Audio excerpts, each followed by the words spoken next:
Hello and welcome to CTV News Channel. I'm Jennifer Ward. Here's what's making news right now. The RCMP family is hurting. Greater Moncton is hurting, as is New Brunswick, as is our country. A massive manhunt in Moncton, New Brunswick. 3 police officers are dead and parts of the city are on lockdown as police search for a suspected gunman.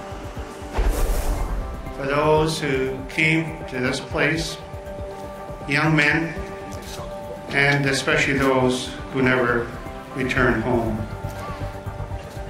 The Minister of Veterans Affairs, Julian Fantino, joined Second World War veterans to inaugurate Canada's D-Day tribute, a sprawling installation made up of 359 maple markers to pay tribute to Canadians killed 70 years ago in Normandy.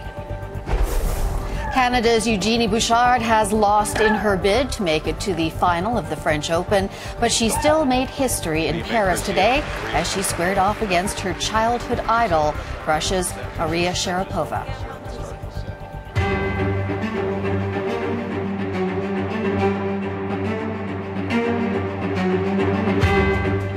My incredible grief and sympathy goes out to the families of the 3 fallen RCMP members, officers this morning. Certainly as well to the families of the wounded officers and to the whole community of Greater Moncton and New Brunswick who are in mourning today. Parts of Moncton, New Brunswick are on lockdown today as police search for a man who allegedly killed 3 RCMP officers and injured 2 others. Authorities are looking for 24-year-old Justin Bork, and although he has been spotted 3 times today, he has still managed to evade police. CTV's Peter Ackman has more now from Moncton. Heavily armed RCMP officers flood a Moncton subdivision overnight and into the morning. Police block off intersections and warn families to stay inside. A man considered armed and dangerous is on the loose, already suspected of killing 3 RCMP officers and wounding 2 others. They're behind cars, they're behind vans, they're behind a shed, they're behind a house with their guns down. It began around 7:30 Wednesday night. Police were responding to a call about a man in camouflage carrying firearms in northern Moncton.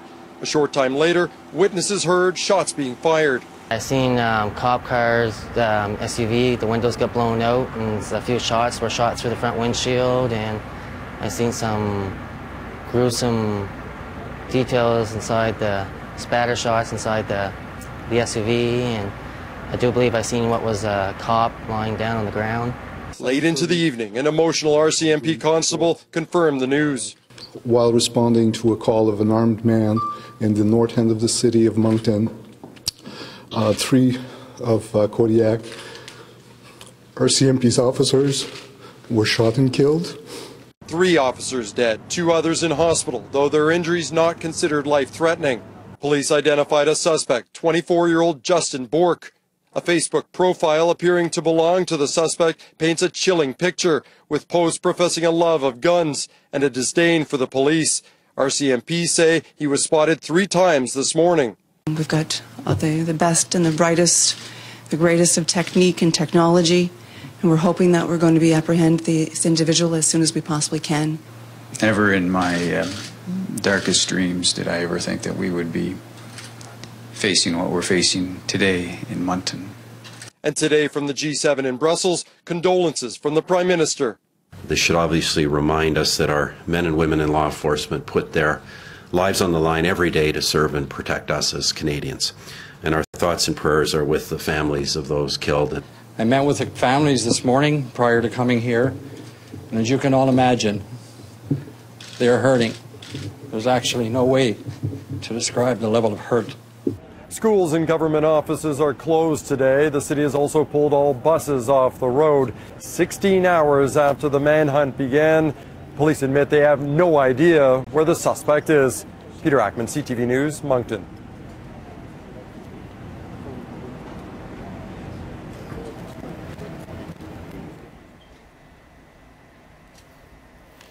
And many Moncton residents spent a stressful night in lockdown after witnessing Wednesday's deadly shootings. CTV News Channel spoke with some of those people today who described their chaotic experiences.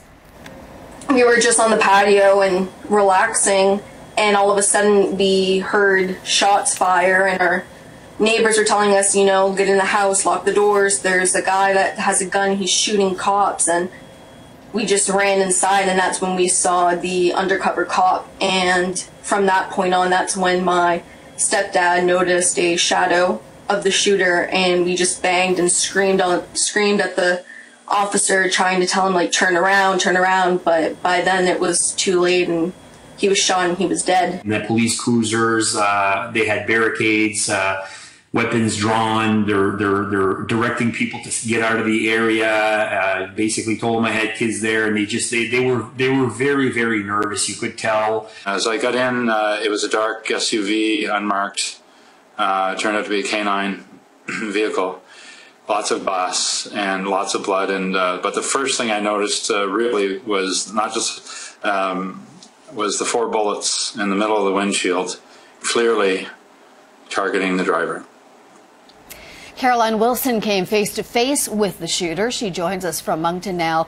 Caroline, what did you see? Can you just take us through what happened last night? Well, I left my house to walk my dog, and I don't bring my phone with me when I walk my dog, just because I usually don't have any pockets and I don't have free hands. So I was walking, and 2 of my friends pulled up in a car beside me and asked if I knew why there were so many police cars around, and I had no idea. So we kind of just brushed it off, and I kept on walking, and as I kept on walking down that street, there were police searching through the woods behind the houses that I was passing, and there were cars on the street. So I kept on going. I didn't want to obstruct it, and I turned down another street, and once I was maybe 2 houses up, I heard a whole bunch of gunshots. Would have been just around the corner. So I kept on walking, and as I got to Manhunt, I was around 2 houses away from Manhunt. He came to the bottom of the street that I was walking on, and before he saw me, I kind of froze, and I looked around, and I tried to figure out where I was gonna go, because I couldn't just stay there. So by the time I looked back at him, he was looking at me and facing me with the gun. So I ran into someone's backyard, and I kind of hid there for a second until I realized that I couldn't see him anymore. So then I ran through the backyards and peeked out onto the street, and when he wasn't there, I ran across. And just by a stroke of luck, my friends happened to drive by and told me to get in the car because they just heard the gunshots, and I was just out walking my dog.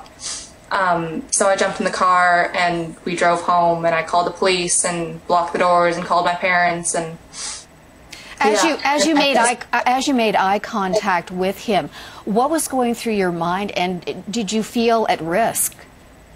I did feel at risk. I mean, he had a huge gun in his hand, for one, so I don't know how I could feel safe with a guy like that walking around like 2 houses away from me.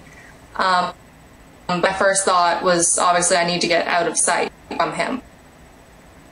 And what did he look like? What was his demeanor? Well, at first, before he stopped, he was kind of running as if he was running either toward or away from something. And he had his gun kind of like up in the air, but when he got to the bottom of the street, he kind of stopped and put his gun like down from over his head. And that's when I saw him and tried to figure out what to do.